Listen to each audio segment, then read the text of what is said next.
મારા વાલા પ્રિયો, ઈસુ ખ્રિસ્તના નામમાં હું તમને પ્રેમાળ શુભેચ્છાઓ પાઠવું છું।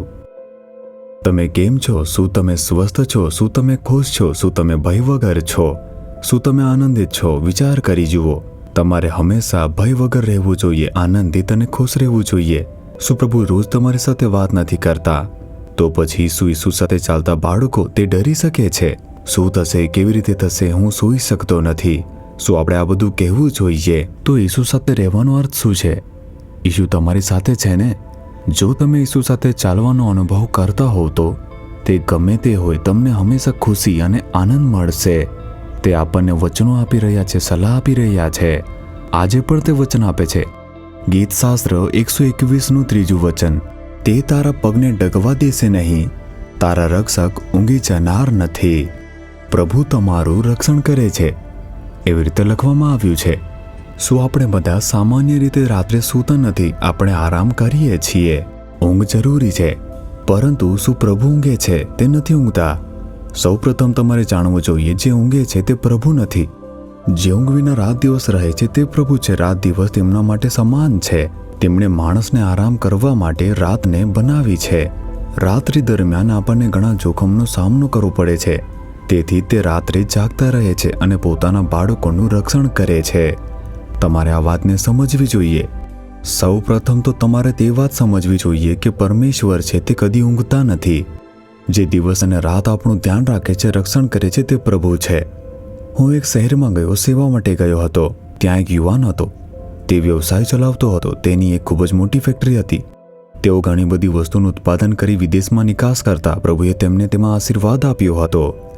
એક દિવસ પ્રભુએ તેને સવારે 2 વાગે જગાડ્યો અને તે જાગી ગયો। તે આધ્યાત્મિક રીતે એ હદે અનુભવી હતા કે પ્રભુ તેને જગાડે છે એવું લાગતું હતું। તે કેવળ પ્રાર્થના જ કરતા ન હતા, તેમને અનુભવ હતો, પ્રભુ સાથે એક નજીકના જીવન જીવવાનો અનુભવ। તે સમજી ગયા કે પ્રભુએ રાત્રે 2 વાગે જગાડ્યો છે। તે તેના પલંગ પર બેઠા કહ્યું, પ્રભુ તમે મને કેમ જગાડ્યો? શું વાત છે? પ્રભુએ કહ્યું કે તું તારા ફેક્ટરીમાં જા, તું હમણાં જ તારા ફેક્ટરીમાં જા। એવી રીતે તેના અંદર એક અવાજ આવ્યો। પવિત્ર આત્મા તેને કહી રહ્યો હતો કે તું ફેક્ટરીમાં જા, કારણ કે પ્રભુ તેને તે કહી રહ્યા હતા। તેણે તેની પત્નીને જગાડીને કહ્યું, હું ફેક્ટરીમાં જાઉં છું, અને કાર લઈને જતા રહ્યા। ફેક્ટરી તે રાતના પણ ચાલુ હતી। તે કેવળ સવારે જ કામ કરતા। ગેટ ઉપર જે સુરક્ષા ગાર્ડ હતો તેને આશ્ચર્ય થયું, ફેક્ટરીનો માલિક આટલા વહેલા કેમ આવ્યા છે? અને પછી કહ્યું, ફેક્ટરીનો દરવાજો ખોલો, મારે અંદર જવું પડશે। સુરક્ષા ગાર્ડે પછી દરવાજો ખોલ્યો અને તે અંદર જતા રહ્યા। તેમણે ફેક્ટરી તરફ જોયું। પ્રભુએ મને ફેક્ટરીમાં આવવા કહ્યું છે, કોઈક તો સમસ્યા હશે। અને જ્યારે તે તપાસ કરી રહ્યો હતો, તે એક ચોક્કસ વિસ્તારમાં ગયો જ્યાં એક આગ લાગી હતી, ધુમાડો નીકળતો હતો। જ્યારે તેણે નજીકથી જોયું તો ખબર પડી કે ઇલેક્ટ્રિક સર્કિટમાં એક ખામી હતી અને તેમાં આગ લાગી ગઈ હતી। તે સમયે તે બળવા લાગ્યો અને યોગ્ય સમયે તેઓ આવીને તેને બુઝાવી દીધી। જો થોડું મોડું કર્યું હોત તો પણ તે આગ ફેક્ટરીમાં ફેલાઈ ગઈ હોત અને લાખો રૂપિયાનું નુકસાન થતું અને લોકો પણ ગુમ થઈ જતા। તેથી જ પ્રભુ કહે છે કે જે સંભાળ રાખે છે તે ઊંઘશે નહીં। તે કેવળ આપણું જ નહીં, પરંતુ આપણી વસ્તુઓનું પણ રક્ષણ કરે છે। તે આપણા બધાનું રક્ષણ કરે છે।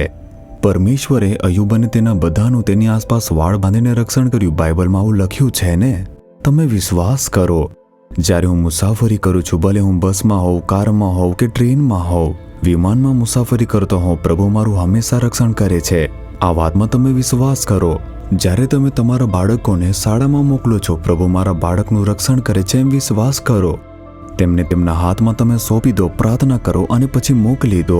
જો તમે બહાર જાઓ છો, તમારે ઘરે પ્રાર્થના કરવી જોઈએ અને પછી તમારે બહાર જવું જોઈએ। મને કોઈની જરૂર નથી, મારી પાસે મારી સુરક્ષા છે, તે મારા રક્ષણ માટે છે, મારી પાસે બધું જ છે। જો તમે ગર્વથી આમ વિચાર કરશો, પ્રભુ બાજુ હટી જશે। હે પ્રભુ, તમે જ મારું રક્ષણ કરનાર પ્રભુ છો। હું મારી જાતને સમર્પિત કરું છું। હું તમારામાં વિશ્વાસ કરું છું। જો તમે આધાર રાખશો, તે તમારા પગને હલવા દેશે નહીં। તે પ્રભુ છે જે તમારું રક્ષણ કરે છે, ઊંઘશે નહીં, તે તમને સમજાવશે। ઠીક છે? તેથી હવે તમે પ્રભુને જોઈને કહો કે હે પ્રભુ, તમે મને પ્રેમ કરનાર પ્રભુ છો, કાળજી રાખનાર પ્રભુ છો, જે દિવસ રાત જાગતા રહે છે, જે અમારા માટે, અમારા બાળકો માટે હંમેશા રક્ષણ આપતા રહે છે, જેથી અમે કોઈ પણ નુકસાનમાં પડી ન જઈએ, ભયમાં ન પડી જઈએ, અથવા કોઈ મહામારી કે આપત્તિનો સામનો ન કરીએ। તે પ્રભુની સ્તુતિ થાવ, સ્તુતિ થાવ, સ્તુતિ થાવ। ઈશુના નામમાં આમેન, આમેન।